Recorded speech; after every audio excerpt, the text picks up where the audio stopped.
खबर Israel Lebanon ceasefire से जुड़ी है, जहां इजराइल लेबनान में 3 हफ्ते का ये सीजफायर है और डोनाल्ड ट्रंप ने सीजफायर का ऐलान किया। वाशिंगटन में हुई दोनों देशों के प्रतिनिधियों की बैठक, नेतन्याहू और लेबनान के राष्ट्रपति की मुलाकात भी संभव है।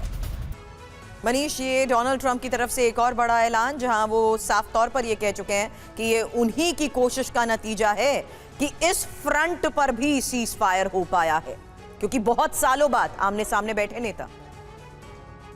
देखिए, लेबनान की स्थिति बहुत ही दिलचस्प है। दरअसल वहां पर लेबनान के राष्ट्रपति पावर में नहीं है, बल्कि लेबनान में हिजबुल्लाह का शासन चलता है, जो कि स्टेट विद इन स्टेट है।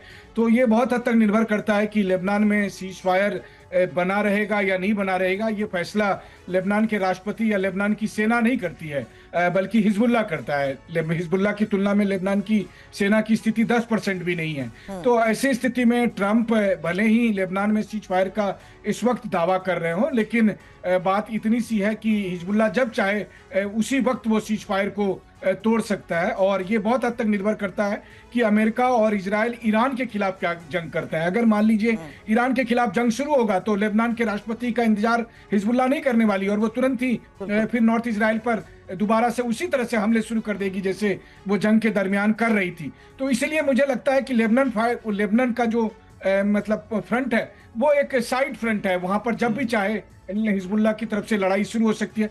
असली मामला यह है कि हिजबुल्लाह ये वेट कर रहा है कि ईरान के साथ क्या होता है, क्योंकि वो ईरान के साथ खड़ा था, खड़ा है और खड़ा रहेगा। अगर अमेरिका और इजराइल ने ईरान पर जंग शुरू की तो दोबारा से फिर हिजबुल्लाह की तरफ से नॉर्थ इजराइल बिल्कुल। और हमने देखा भी था मनीष कैसे क्रेडिट लेते नजर आते थे। बोलिए, देखिए अभी तक तो 9 जंगों को रुकवाने का मेरे पास खिताब था और मैंने 10वीं जंग भी रुकवा दी, लेकिन हो क्या रहा है? हम दिखा रहे हैं इजराइल हमले कर रहा है, हिजबुल्लाह हमले कर रहा है और ये सब कुछ वहां पर संघर्ष चल रहा है। एक और बड़ी खबर, ट्रंप के बयान पर विदेश मंत्रालय का बयान।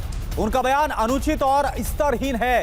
विदेश मंत्रालय का यह बयान है, उनका बयान वास्तविकता को नहीं बताता। आपको बता दें कि जो डोनाल्ड ट्रंप की तरफ से एक पोस्ट किया गया था और भारत को लेकर जिस तरह से उनकी तरफ से जो बयान दिया गया था, इस पर विदेश मंत्रालय की तरफ से कड़ा जवाब दिया गया है और यह कहा गया है कि डोनाल्ड ट्रंप का जो बयान, उनका जो बयान है अनुचित है, स्तरहीन है।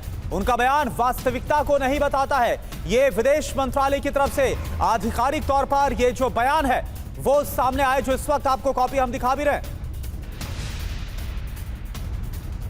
वहीं डोनाल्ड ट्रंप के बयान पर यूएस दूतावास ने भी सफाई दी है। ट्रंप भारत को अच्छा मानते हैं, पीएम मोदी को दोस्त मानते हैं डोनाल्ड ट्रंप।